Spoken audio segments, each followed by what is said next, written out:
ഓം നമോ ഭഗവതേ സായിശ്വരായ. ശ്രീ സത്യസായി ഭാഗവതം.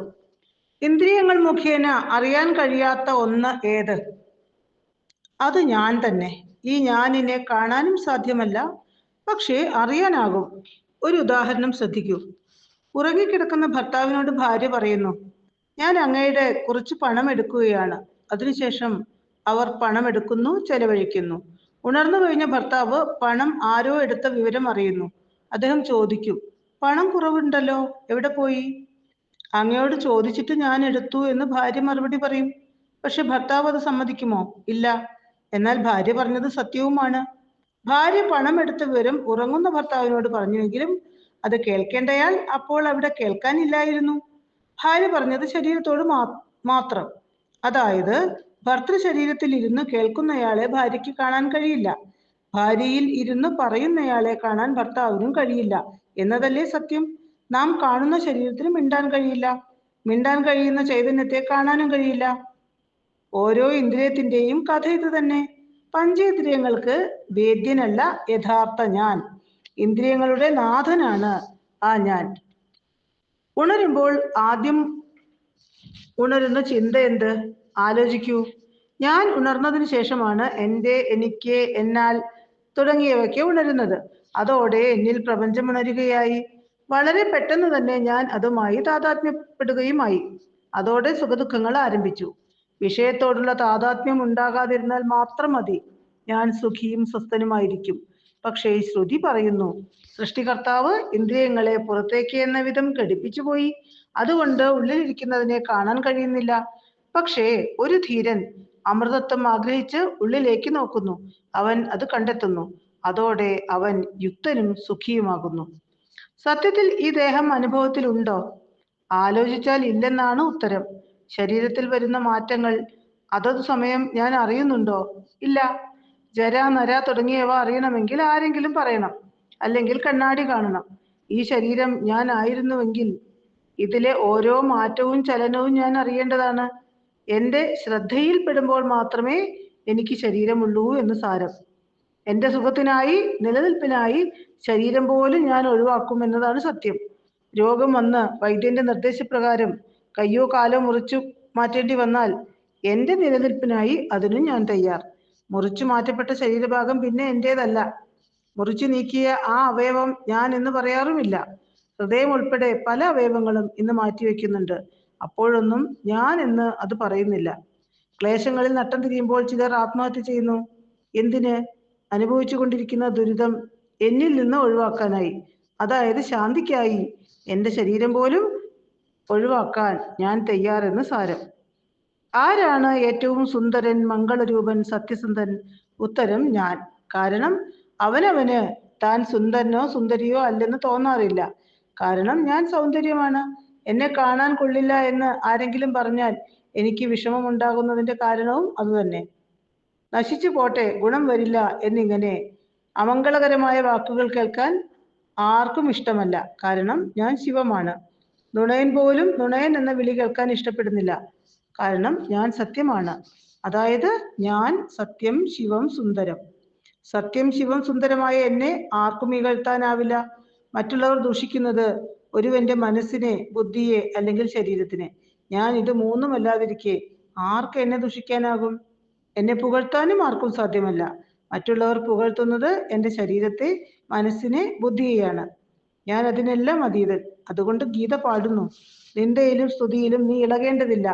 യഥാർത്ഥ നീ നിന്ദാസ്തുതികൾക്ക് അതീതനാണ്. ഈ സത്യം അറിയാൻ മാത്രമാണ് മനുഷ്യജന്മം. മനുഷ്യനെ സൃഷ്ടിച്ചതോടെ സൃഷ്ടികർത്താവിന് സന്തോഷമുണ്ടായത്രേ. ശ്രീമദ് ഭാഗവതം പറയുന്നു, ബ്രഹ്മാവലോക ദിഷണം പുരുഷം വിധായ. ബ്രഹ്മതത്വത്തെ കണ്ടെത്താനുള്ള ബുദ്ധിയുള്ളത് മനുഷ്യ ശരീരത്തിലാണ്.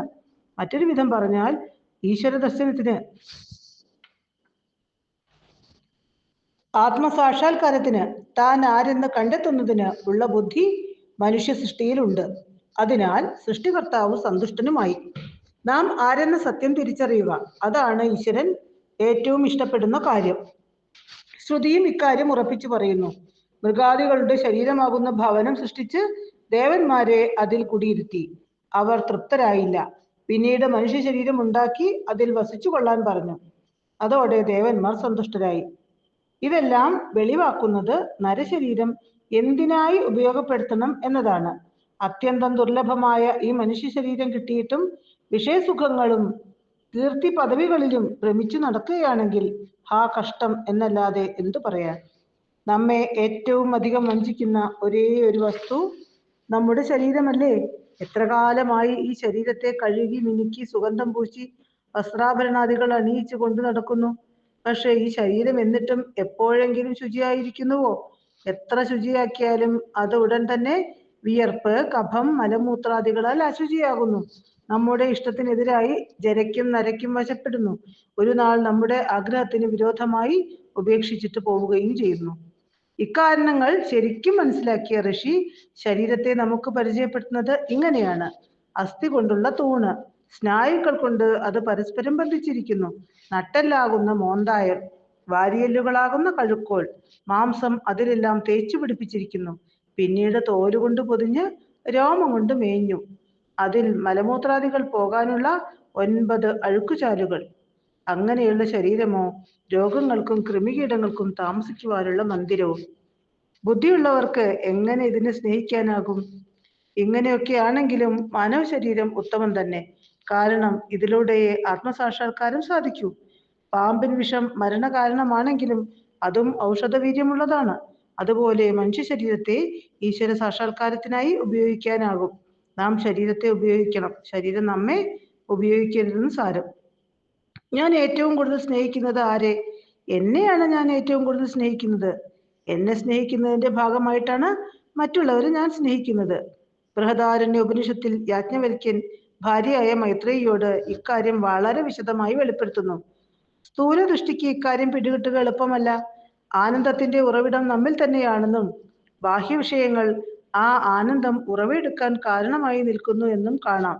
പക്ഷേ ബാഹ്യമായ ആ കാരണങ്ങൾ ആശ്രയയോഗ്യമല്ല. കലർപ്പില്ലാത്ത ആനന്ദം ഒരു കാരണവുമില്ലാതെ തന്നെ ലഭിക്കണം. കാരണം അത് നമ്മുടെ സ്വസ്വരൂപമാണ്. ഒരിക്കൽ ഭാർഗവരാമൻ ഒരു അവധൂതനെ കണ്ടു. ഭാർഗവരാമൻ അദ്ദേഹത്തെ പലവട്ടം ഉപദ്രവിച്ചു. അപ്പോഴൊന്നും ക്ഷുഭിതനാകാതിരുന്ന അവധൂതനോട് അത്ഭുതത്തോടെ ഭാർഗവരാമൻ തിരക്കി, അങ്ങ് ആരാണ്? ചിരിച്ചുകൊണ്ട് ആ മഹാപുരുഷൻ പറഞ്ഞു, നീ ആരെന്ന് നിനക്കറിയാൻ വയ്യാത്ത കാലത്തോളം ഈ ചോദ്യവും അതിനുള്ള ഉത്തരവും വ്യർത്ഥം. സാമ്പർത്തക മുനിയായിരുന്നു ആ അവധൂതൻ. ഞാൻ ആരെന്ന് കണ്ടെത്തിയാൽ നീയും ലോകവും എന്തെന്നുള്ള ഉത്തരം അതിനുള്ളിൽ അടക്കം. മാണ്ഡൂക്യോപനിഷത്ത് പറയുന്നു, ബോധം കൊണ്ട് മാത്രം അറിയപ്പെടുന്ന അത് പ്രപഞ്ചത്തിന്റെ ഉപശമത്തോടു കൂടിയതാണ്, ശാന്തമാണ്, പരമപരിശുദ്ധമാണ്, രണ്ടില്ലാത്തതാണ്. അതാണ് യഥാർത്ഥ ഞാൻ. പിന്നെ എന്തുകൊണ്ട് ഞാൻ ഇതൊന്നുമില്ലാതെ ദുഃഖിയായി പരിഭ്രാന്തനായി കാലം കഴിക്കുന്നു? ഈ ചോദ്യം സ്വാഭാവികം, അതിനുള്ള ഉത്തരം അജ്ഞാതം. അതായത് നീ നിന്നെ മറന്നുപോയി. എങ്ങനെ? ഈ ചോദ്യത്തിനുള്ള ഉത്തരം ഇതാണ്. അജ്ഞാനം എങ്ങനെ ബാധിച്ചു എന്ന് തിരക്കുന്നതിനേക്കാൾ നന്ന് അജ്ഞാനത്തെ ദൂരീകരിക്കാൻ ശ്രമിക്കുന്നതാണ്. ഗുഹയിലെ ഇരുട്ട് എന്ന് ആരംഭിച്ചു എന്ന് അറിയാൻ ശ്രമിക്കുന്നതിനേക്കാൾ നന്ന് വെളിച്ചവുമായി അതിൽ കയറി ഇരുട്ടിനെ അകറ്റുക എന്നതാണ്. കാരണം അവിദ്യയെ അനിർവചനീയം എന്ന് ശ്രീ ശങ്കര തൃപ്പാദങ്ങൾ അരുളിയിട്ടുണ്ട്.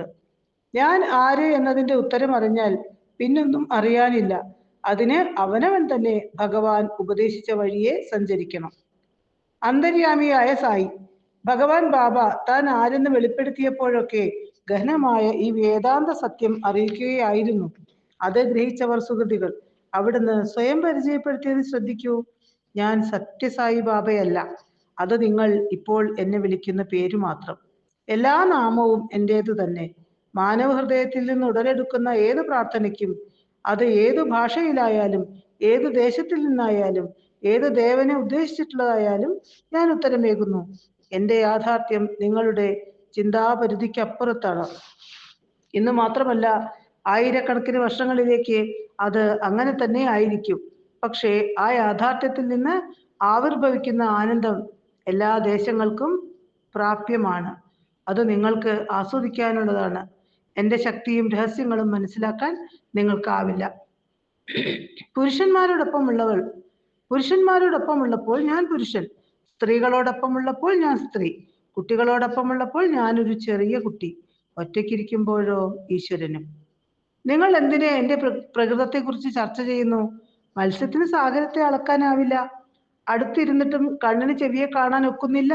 സ്വന്തം യാഥാർത്ഥ്യത്തെ സാക്ഷാത്കരിക്കാൻ സാധിക്കാത്ത നിങ്ങൾ എന്റെ യാഥാർത്ഥ്യം മനസ്സിലാക്കാൻ ശ്രമിച്ച് എന്തിന് സമയം പാഴാക്കുന്നു? ഞാൻ ഒറ്റ വാക്കുകൊണ്ട് പ്രപഞ്ച സൃഷ്ടി സങ്കല്പിക്കുന്നത് വരെ എന്നെ അറിയുവാനായി ആരും തന്നെ ഇല്ലായിരുന്നു. ഞാൻ ഉടൻ തന്നെ എന്റെ അസ്തിത്വത്തെ തെളിയിച്ചുകൊണ്ട് പർവ്വതങ്ങൾ താനെ ഉയർന്നു. നദികൾ ഒഴുകി, ആകാശവും ഭൂമിയും ഉണ്ടായി. സാഗരങ്ങൾ, ഭൂപ്രദേശങ്ങൾ, ജലസ്രോതസ്സുകൾ, സൂര്യൻ, ചന്ദ്രൻ, മരുഭൂമികൾ എല്ലാം ആവിർഭവിച്ചു. സംസാരിക്കാനും ശ്രദ്ധിക്കാനും കഴിവുള്ള എല്ലാ തരത്തിലുമുള്ള പക്ഷിമൃഗാദികൾ സൃഷ്ടിക്കപ്പെട്ടു.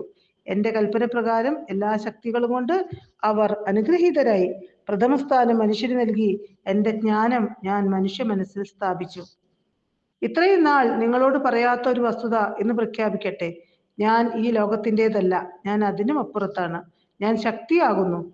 എന്റെ യഥാർത്ഥ പ്രകൃതം ആർക്കും ഗ്രഹിക്കാനാവില്ല. എനിക്ക് നാമമില്ല. ഏതു നാമത്തിൽ വിളിച്ചാലും ഞാൻ ഉത്തരമേകുന്നു. എനിക്ക് പ്രത്യേകിച്ച് ഒരു വാസസ്ഥാനമില്ല. എന്നെ വിളിക്കുന്നിടത്തൊക്കെ ഞാൻ പോകുന്നു. ഞാൻ സംസാരിക്കുന്നതും പ്രവർത്തിക്കുന്നതും എല്ലാം സഹായിക്കുവാനാണ്. വിജയം കാണുന്നതിന് മുമ്പ് എന്റെ ദൗത്യത്തിൽ നിന്ന് പിന്തിരിയാൻ ഞാൻ തയ്യാറല്ല. കീർത്തിയും അകീർത്തിയും എനിക്ക് ഒരുപോലെ. കാത്തിരിക്കൂ. ഒരു നാൾ എന്റെ മഹിമ നിങ്ങൾ അനുഭവിച്ചറിയും. ക്ഷമയോടെ കാത്തിരിക്കൂ. ദുർബലൻ, പാപി, കുബുദ്ധി, അല്പൻ മുതലായ വാക്കുകൾ കൊണ്ട് സ്വയം പഴിക്കാതെ ഇരിക്കൂ.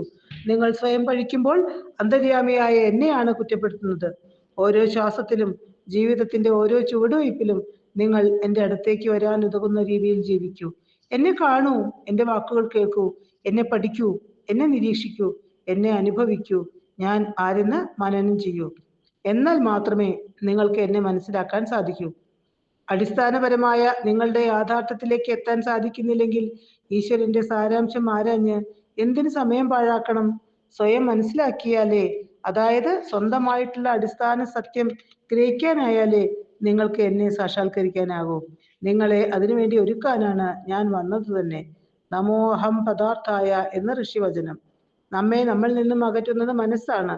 അതുകൊണ്ട് മനസ്സ് എന്തെന്നറിയണ്ടേ? അതുതന്നെ വെളിവ്. ഒരു വിദ്യാർത്ഥിക്ക് സംശയം, ബാബ ഈശ്വരനാണോ എന്ന് ആരെങ്കിലും തെളിവ് ചോദിച്ചാൽ എന്ത് പറയും? അയാൾ സ്വാമിയോട് തന്നെ അക്കാര്യം ചോദിച്ചു. ഭഗവാൻ വിദ്യാർത്ഥിയോട് തിരക്കി. രണ്ടും എത്ര? 4. സംശയലേശമന്യേ വിദ്യാർത്ഥി ഉത്തരം നൽകി. എന്താ തെളിവ്? സ്വാമി കുസൃതിച്ചിരിയോടെ ചോദിച്ചു. ചില കാര്യങ്ങൾക്ക് തെളിവ് വേണ്ട.